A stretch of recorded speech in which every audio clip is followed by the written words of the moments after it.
morning. This morning, as I wake up, I was being asked by a previous student of mine, Joseph Bonono III, this question. If a single teacher can't explain us all the subjects, then how could you expect a single student to learn all the subjects? And it really trickles my mind because I really wanted to answer this question because it is a valid question.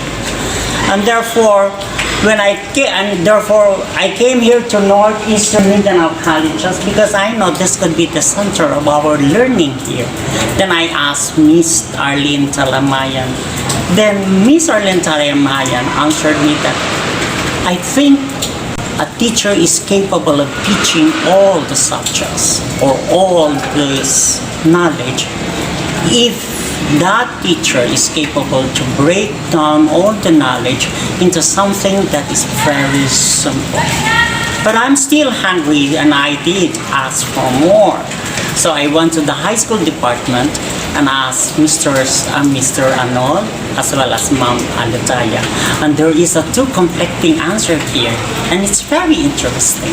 Mr. Arnold told me that I am challenged in case the subject that will be given to me is not my major subject. Because according to Mr. Arnold, this would make it that the learning here is more exciting because this is not my comfort zone. And therefore I have a different dimension in understanding these things. And then Ma'am Alutaya also answered back that no, I think there should be mastery.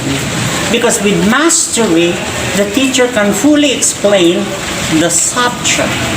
And if you cannot fully explain the subject, it is simply because you lack the knowledge on that, then you might be giving something that is wrong. So therefore, I went really to the division office. Then I asked Ma'am Lim, Ma'am Dolores, and Sir Pedroalba.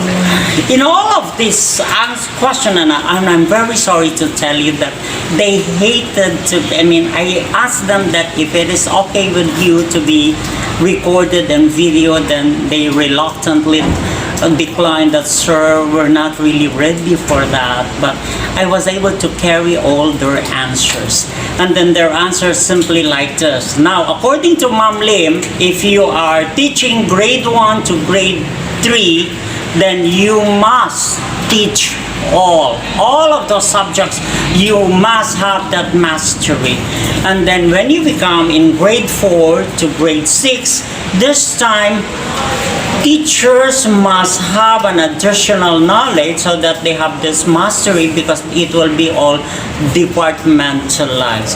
So therefore, this trouble in trying to answer this question, I try to validate this with a lot of persons, of course, through the help of the Department of Education, CP Division, Ma'am Lim, Ma'am Dolores, Sir Pedroba, thank you very much. But I wanted to add more to this question because for me this is more of philosophical question.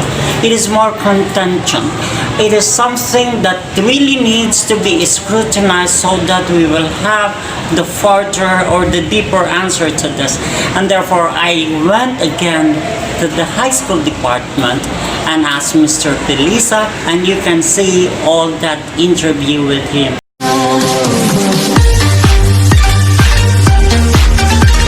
Came back to Northeastern Mindanao Colleges to have a dialogue with a very special person right on my left, Mr. Pelisa, who is teaching also at Northeastern Mindanao Colleges. And I asked him, what do you mean by simplicity? Okay, Mr. Pelisa, what is your point of view of being simple? What is simple is what is essential. What is essential? Yes.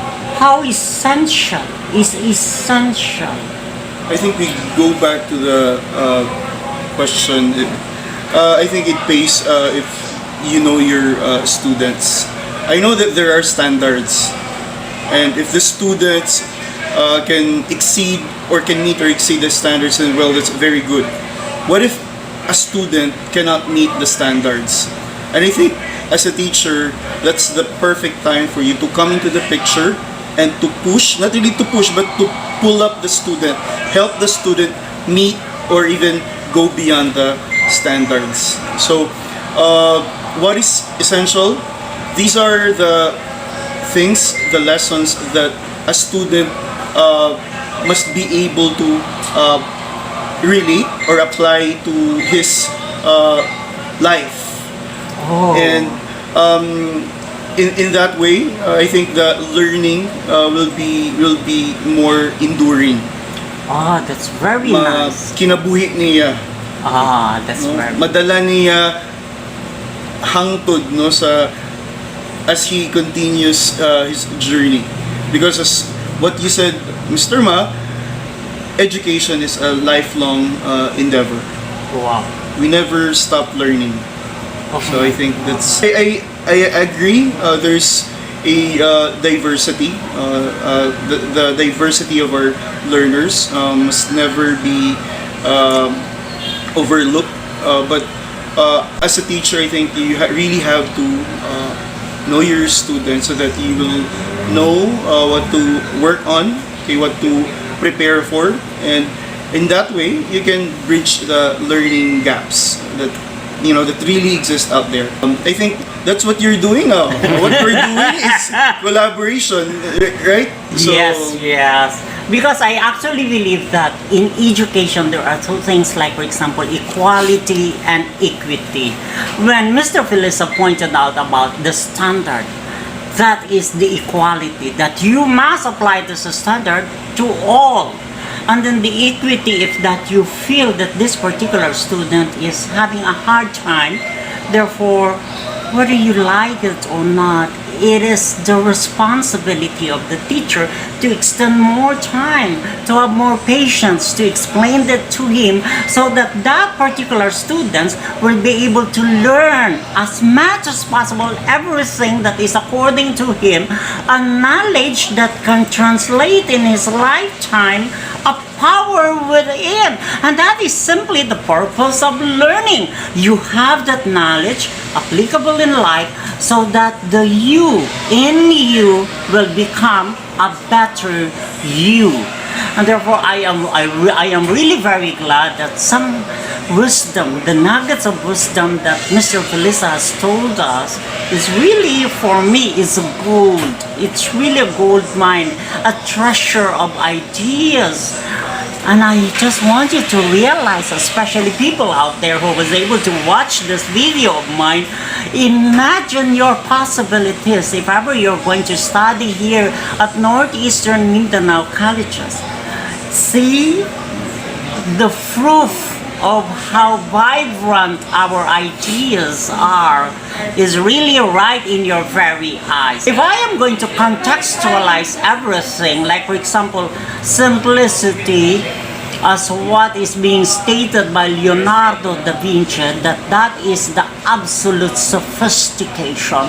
It means to say that if ever we can make our learning simplified, the very sophistication in our mind will start to roll on. Simplicity doesn't kill curiosity. I want you to know that, because if ever the teacher is able to question the right question, then that time the students will also learn the right knowledge. And I want you to realize also that inside the classroom, it is not simply role that is very static, that I am the teacher, and you're the student, and that you must remain the students. In the active process of learning, the teacher might become the student, and the student might become the teacher. Especially right now, when there seems to be a bombardment of information left and right, and some of our students are even more, shall we say, acute, or somebody who is more intelligent than us. So thank you for listening with us, and this Let me just focus you on that school, the name, Northeastern Mindanao Colleges. I want to assure you that if ever you're going to study in this institution, this type of learning, a learning that is not just enjoying, a learning that is not educating, but a learning that is enlightening. As I have told you before, use the Socratic method. If there is a question, question and question and question until finally you get the best answer. So welcome to Northeastern Mindanao College.